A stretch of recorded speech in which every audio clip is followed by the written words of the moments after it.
They have erected an electromagnetic barricade. Maybe expecting UG or cyborg attack, huh?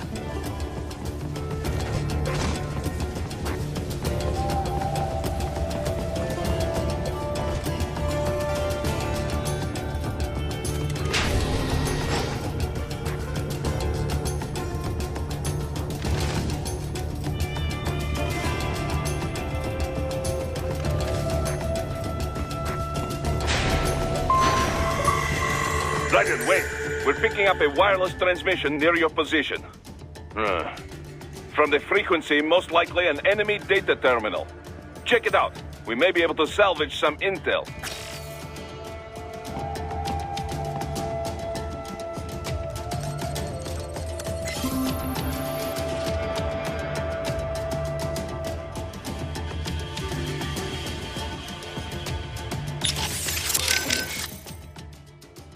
The stealth craft made it back to Sochi all right? Da. Safe and sound. No repairs necessary. Some routine maintenance and she will be as good as new. Good to hear. I'm guessing that thing doesn't come cheap. Well, an old Soviet army friend gave me discount. He runs a PMC specializing in airborne warfare. An Air Force for hire? That's a new one. Ever since SOP, Mercs started to fill more and more regular combat duties. SOP ended, but the trend did not. Most every modern military relies on PMC support in one way or another. Good news for Maverick, I suppose. Anyway, that's quite the little jet your friend has. I was expecting a lot of turbulence coming in that low, but she was smooth as silk. Didn't feel like I was a bird exactly, but probably the next best thing. The MQ-133C uses a brand new type of active adjustment control system. Sensors on the plane take readings 120 times a second, and to be honest, I don't know how it works. But the crew chief tells me this is what keeps her flying so steady. It is all state-of-the-art technology. There are only 3 of them in the entire world. Even the RQ-133 spy plane she is based on is only 2 years old. It is fitted specially for Cyborg, so maybe demand is a bit low now, but I think that will change soon, eh? It's funny. Its guts are all bleeding edge, but from the outside, it looks almost retro. Until recently, stealth aircraft design was focused on radar-absorbing materials and improving aerodynamics. But lately, engineers are trying to use the shape of the craft to do more than improve gas mileage. Maneuverability is a low priority. This kind of plane is not meant for dogfighting, after all. And we can afford all this? I hate to ask, but will we clear a profit on this op? You need not worry about such things. But yes, we should be fine. Where the proper equipment can make or break a mission, we should have the best. That miss with the anti-air missile last month was a painful reminder of this lesson. Ah, yeah. I see what you mean. Huh. I didn't think flares could still fool anti-air missiles like that. They, can't. At least not with any modern missile. Recent missiles rely on a dual wavelength, or IIR system, for guidance. Flares wouldn't fool either of them. But that was no recent missile I had. That Cusack Derma couldn't even take down a fat tilt-rotor target. And at close range, chort was me. Come on, Boris. We had no intel. No reason to think that we'd be facing anything like that. You budgeted for the tools appropriate to the job. No one blames you. Perhaps. In any case, now we know what we are dealing with. This is still a business, but this time I am stretching the budget as much as possible. Expenses like that aircraft and your new body are all part of this. Both were worth the money. This body's more capable than I could have imagined. I'm glad you feel this way, since it is still company property. Remember, if you quit on us, you either return it or you buy it. Yeah, Boris. I remember the first 5 times you told me. Raiden, what I said about staying focused on the mission. Understood. No need to explain. I say this because I have been there. I have let my emotions take over on the battlefield. Some of the PMC work I did after my discharge was... they were gray area jobs. But that's all in the past. When I took on those former PLA soldiers to form Maverick, I laid out my conditions. We would only take operations we believed in, and we would run them clean, no exceptions. Most of them agreed. They had their own bad memories from their time in Paradise Lost. I can certainly attest to that. Yes, of course. I forget who I'm talking with. Most of the ex-PLA have moved on now, in any case. But the point remains the same. Everyone at Maverick is accountable for their actions. We are clear to take this job under international law, and we can use force against any cyborg hostiles under the basic rules of engagement. But remember, if we harm any civilians, on purpose or no, it will mean trouble. All kinds of trouble. So, stay in control and stay on mission. Got it. Raiden, if you ever get lost, use Augment Mode to check your next objective. By using Augment Mode, you can see enemy positions and the direction in which you should head. Useful for when you cannot find your objective on the Solitone radar. Raiden, if you ever get lost, use Augment Mode to check... But use... Sounds like Imani was a pretty great leader. Such a goddamn waste. I've run cover for a lot of VIPs, but men like him are a rare breed. He had all these conflicting factors to deal with. Old tribal tensions, business interests, the military. But Imani got them all working together in a stable government, and all without firing a shot. The savior of a nation. No wonder they called him that. He had a gift, for sure. But he also put in the hard work. He was big on equality and justice in every aspect of government. He fought for it day in, day out. Imani single-handedly energized his people. He's a big part of why the country recovered so quickly. True. It was more than new buildings and jobs. The people had hope again. If only we had someone like him back in Liberia. Things would have been different, that's for sure. And it was my job to protect him. Raiden, come on. Imani wouldn't want me to go after Desperado. Not out of revenge, anyway. But he would want them stopped. And that's exactly what I'm going to do. Raiden, that saying you like about your sword being a tool of justice? Yeah, it's why I fight. Sometimes taking a life saves others. A life, or 2, or 3, or 40 in your case, but I know what you mean. Besides, it's not like those cyborgs you're fighting have been brain-jacked. Wouldn't be much point in sending jacked cyborgs. True. Having someone pilot a body remotely only really makes financial sense for espionage missions. And you might as well use UGs if you're gonna let an AI control your soldiers.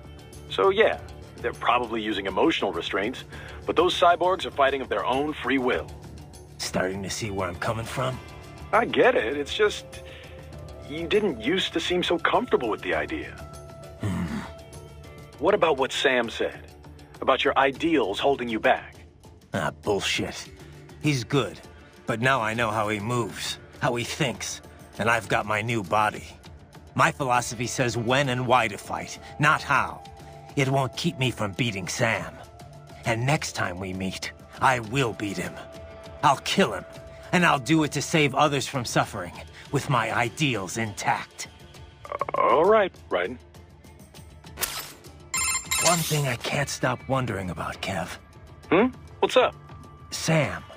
If he wanted to kill me back on the train, he could have, easily. So, why didn't he? Good question. But I should be asking you.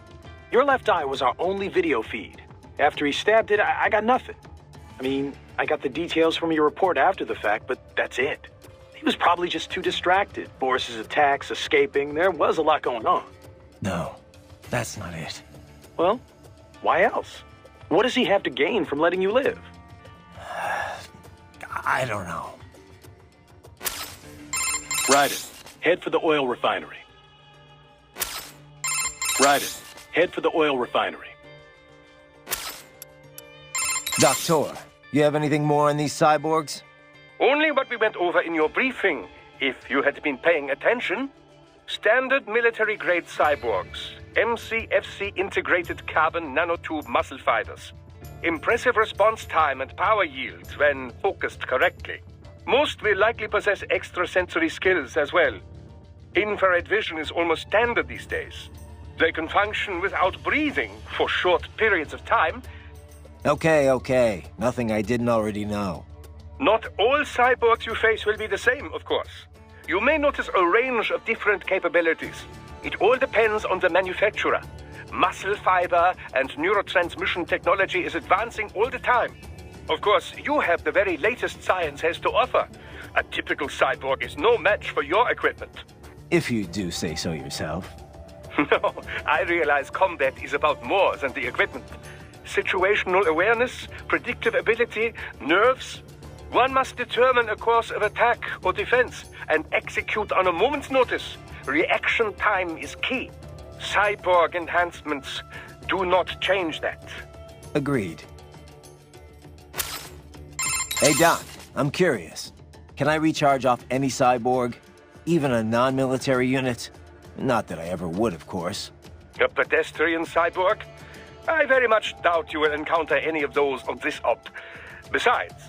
Against the rules of engagement, I know. Like I said, just curious. In theory, then. No, I would doubt very much that you could.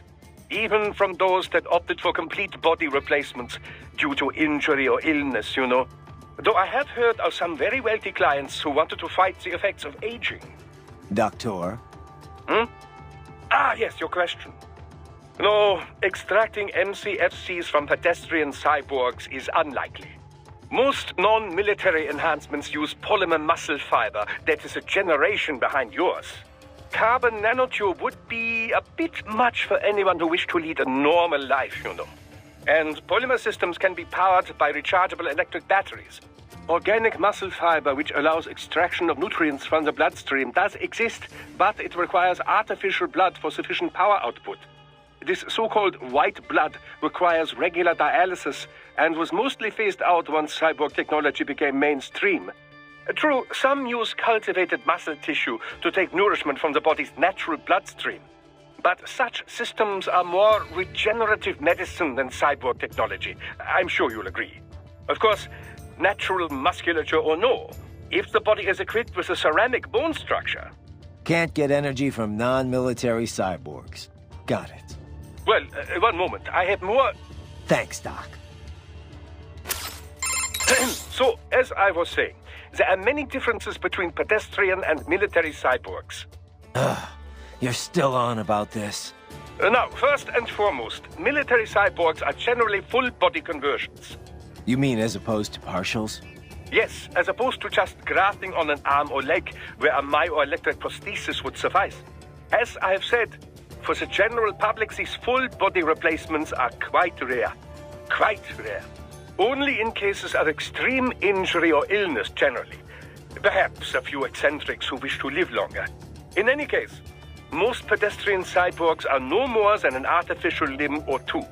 We call these partials. Doctor, I know. I just said that. Partials enhancements are not designed to meet the rigors of military use. A pair of synthetic arms attached to an organic body cannot match the power of those on a full cyborg. Total body conversions also armor the entire soldier against stray ordnance and minor injury. This is why wounded contractors most often opt for the works rather than simply replacing the lost limb. I hear it's why most of Maverick cyborgs had it done, anyway. Of course, there is the rather dramatic change in appearance to consider. Civilian life as a cyborg can be, well, complicated, as I'm sure you can attest. But for the field, man and metal, capability beyond the natural human body, it has a functional beauty. Beauty or beast? Both lie in the eye of the beholder, which brings us to the senses. Machine implants can also restore lost vision and hearing, and with added sensitivity, as you know. Such options have become standard in most military conversion packages, along with pain suppression and dampening less useful emotions, similar to how SOP operated. Yeah, no matter how hard I'm hit, it doesn't really hurt. Of course, everything has its limits. Do not let your high threshold for pain make you reckless. Understood. Doctor, about my pain threshold. It doesn't hurt exactly, but I can still feel it. It's not painful, but it's still pain. It's hard to explain. Well, your nervous system is still fully intact, of course. It would be dangerous for you to be entirely unaware of your body taking damage. Instead, your nerves are controlled such that pain is no longer so unpleasant. How do you mean? Take epinephrine, for example, or adrenaline, as you might know it. This hormone makes it harder to feel pain, yes? Your implants work using a similar method. Yet, for all we now understand of the nature of pain, much of it remains a mystery. How so? Well, why do we feel pain? Evolutionarily speaking, of course, to signal external injury or internal sickness. If the body is threatened, pain notifies the brain so it can take steps to ensure survival. In other words, pain has a clear and logical purpose. But in certain cases, pain can drive more unconstructive behavior. In situations where fight and flight are both still options, one might simply break down crying or drop to the ground and begin writhing about. This would appear only to diminish one's chance of survival, not increase it, yes? Maybe there's some other factor at play. Well, the most common theory would link pain with the societal nature of humanity. If no friends are close by, then experiencing pain might indeed reduce your likelihood of survival. But if allies are near, these expressions of pain serve as a plea for help. Thus, you are more likely to live. Fear of pain might also discourage one from entering a dangerous situation in the first place. Whatever the reasons, the data clearly shows that survival rates rise directly with sensitivity to pain. The converse is also proven. Those less able to feel or express pain have a lesser chance of survival. So, mankind has evolved as a social animal, and in the process, pain has become more pronounced, more visceral. A little pain never hurt anyone, huh? But if pain is there to ensure survival, well, what's that say about the future for us cyborgs? As a transhumanist, I do not believe all evolution must follow the exact method Darwin posited. Cyborg technology is still survival of the fittest, after all. Just in a new form. You should be proud of what your body has become. It is the culmination of great achievements in science. Me? I had nothing to do with it. The credit's all yours. Well, yes. I should be proud as well.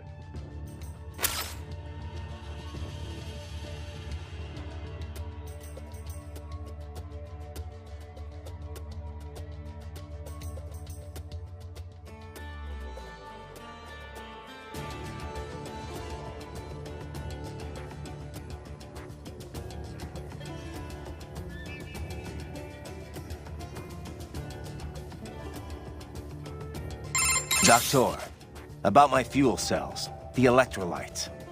Do all military cyborgs use the same type? I'm not gonna run across anyone, you know, incompatible with me, am I? An excellent question. Your fuel cells, like any other, operate much in the same way as a typical battery. They do not need replacing after a single use, of course, and they do not require recharging. They do, however, require a fuel source. That much I know already.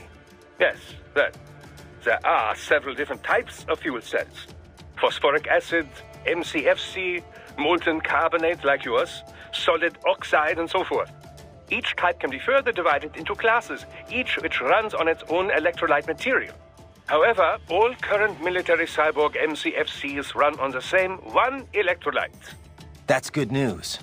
Why all the same electrolyte, you ask? The answer lies in the catalysts that help make up your carbon nanotube musculature. It was breakthroughs in researching these catalysts and CNT manufacturing that enabled large-scale production. Breakthroughs that happened after all the data the Patriots were covering up finally leaked. It could not have happened without your help, Raiden. Science owes you a great debt. And I do as well. Working on your body has been quite educational. Ugh.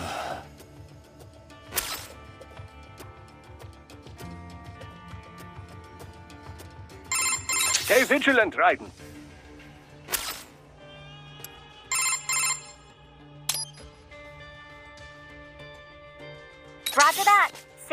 Sweet. You saved me again, Courtney.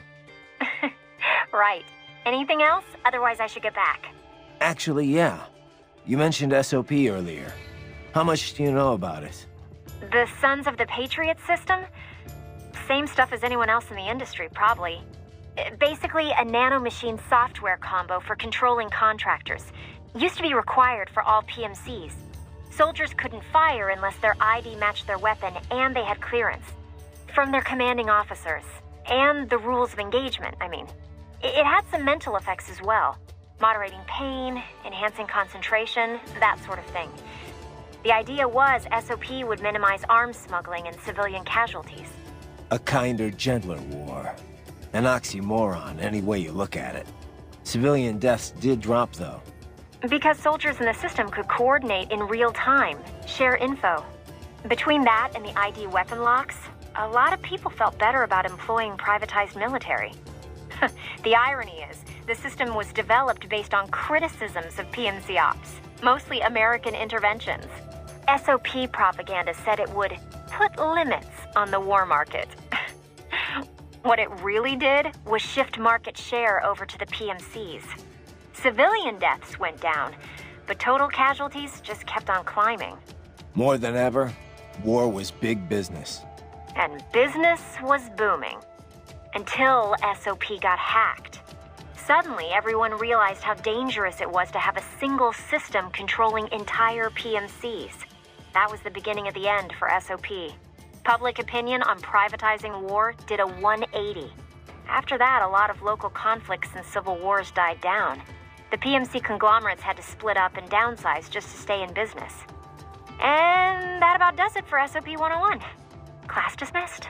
Not bad, Professor. But it's not the whole story. No, I know. Let's finish this later. I better keep moving.